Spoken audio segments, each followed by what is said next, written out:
We're just gonna jump straight into this video. Today we're gonna be talking about the men's and women's 4x1 predictions. Like, who do I think should be, running first leg, second leg? Who should be like the overall quartet? Everybody and their mother knows that US just, at least on the men's side, like they just can never get the job done in like major championships. I think the last time they won was like 2023, but like before that, it's definitely been a long time. So I have a lot of opinions on like who do I think should be on there, who deserves to be on there. This one's like a little bit tricky, especially like on the women's side with like Shacarri. A lot of people are saying that she's not really informed this season. So yeah, there's a lot to talk about. Make sure you like the video, subscribe. Let's get to 100 subscribers. Let's just jump straight into this. So I want to talk about the men's first. I feel like this one can be very tricky. The runners that I see that could be in contention is obviously Kenny Bednarek, with him winning the 100-meter US champion, running a 9.79 PB. You got Quincy Lindsay. I feel like he's actually very underrated as a runner. Like, I feel like he's been very consistent, being in that like top 3, top 4 ever since he ran at Tech and won the national 100. I'm a huge fan of Courtney Lindsay. T. Mars McCullum, there's a lot to say about him. I mean, if you look at how he performed in the NCAA championship, I think he didn't even finish top 5. I think he got like 7th or 8th in that race. So for him to push through and be consistent in the US championships, which in my opinion matters a lot more, even though he is a college athlete, and outbeat guys like Christian Coleman, Trayvon Burmell, and finish top 3, 983, win legal personal best. I mean, he's got to be in the consideration, but there's also Trayvon Burmell, Christian Coleman, Maurice Gleaton, Ronnie Baker. There's a lot of guys, like even like Noah Lyles. In my personal opinion, I think that Christian Coleman, despite him not being at the same form that he was years and years ago, like I think Christian Coleman is probably the best starter of all time. And I also think he's a runner that's very consistent, always at that first leg. Me personally, I know it was him and Kenny Bednarek last year that messed up at the Olympics, but I wouldn't really put that on Christian Coleman. Obviously, Kenny Bednarek was the one that, left too early and that they messed up the handoff there. But I think Christian Coleman at this point, he's a veteran. There's obviously other good starters in, the field, like Ronnie Baker. I think he's an underrated starter.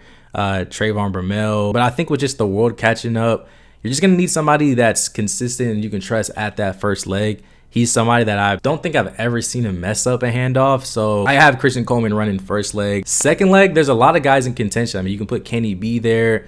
You can put Noah Lyles, Trayvon Burmell, even a sleeper like Maurice Gleaton. I know he's in high school, but he's still running 9.92, and he has been running a lot this year, and he's ran a lot of fast times as a high schooler, and just being at that age, like his body has never even reached this level. So I'm not sure if he can still like maintain that level of speed by the time it's the World Championships. I'm not sure, and I also have to give him credit too, because I thought that Tate Taylor, he was going to be the high schooler to really show up in these championships, but I believe he said he was hurt or he was fighting some type of injury, and Maurice Gleaton, he was the one that showed up. And I think with second leg, man, like I feel like most people would just say put Kenny B there, but I personally don't like the fact that he messed up the handoff last year, and I don't care, bro. At this point, I feel like with the US, like you gotta put, it's not about who's the fastest where you put him in certain positions. It's like, who can you really trust? Situation like the Olympics and whatnot, Kenny B just unfortunately didn't show. He messed up. I've ran many 4x1 races. I know a lot of you guys probably ran 4x1 races. Like,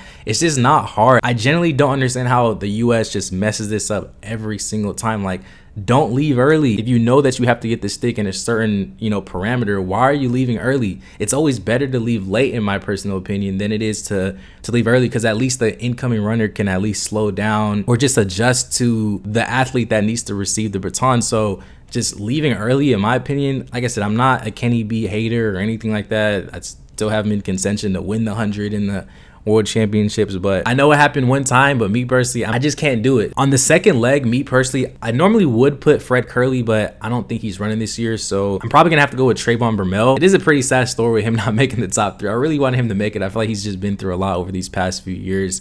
And he's been, one of the most consistent US runners this season too. He was like the world lead for a few months with that 984. So I'm personally going with Trayvon Burmell. I think he has messed up like 1 or 2 times in the 4x1 years and years ago, but he was the 4th leg. I think as a second leg, it's just a lot less pressures. And at this point, I feel like Trayvon Burmell is a pretty good veteran. I feel like he's been running for years and years and years. So I'm gonna go Trayvon Burmell at the second leg.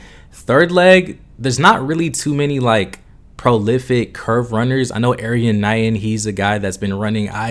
I'm a huge fan. I think this season he just hasn't looked the same. So I'm honestly going to go with Courtney Lindsay. I think Courtney Lindsay is just a guy that, you know, I can trust. He's consistent. He runs a 200, so he has experience running the bend. And he always shows up. I feel like he always shows up in these type of moments. So I'm going with Courtney Lindsay as my third leg. And then last, I mean, I think it's a no-brainer. You got to put, you know, Noah Lyles. He's somebody that you can trust. I don't think you should run him in the rounds just because he has so many other races to run. But it'll definitely be exciting just watching Noah Lyles and Kishane Thompson on that fourth leg and whoever is out there else in the world. But I think like Noah Lyles is a guy you can trust. Noah Lyles is a big competitor, so he honestly lives for these moments. Like if he's behind, he's somebody that I feel like can actually like come back and win for us. So I'm going with Noah Lyles. So my quartet for the 4x1 for the men, like I said, I'm going Christian Coleman at the first leg. Second leg, I'm going Trayvon Bromell. Third leg, I'm going Courtney Lindsay. And fourth leg, I'm going Noah Lyles. So I think that's a good 4-man quartet there. And then moving on to the women, I really don't think this one's as competitive. I mean, the only thing that's like in question is just Shacarri Richardson. Like if she should really be on that 4x1, I think she's somebody that you should just test like in the semifinals or the first round, however much rounds they're doing.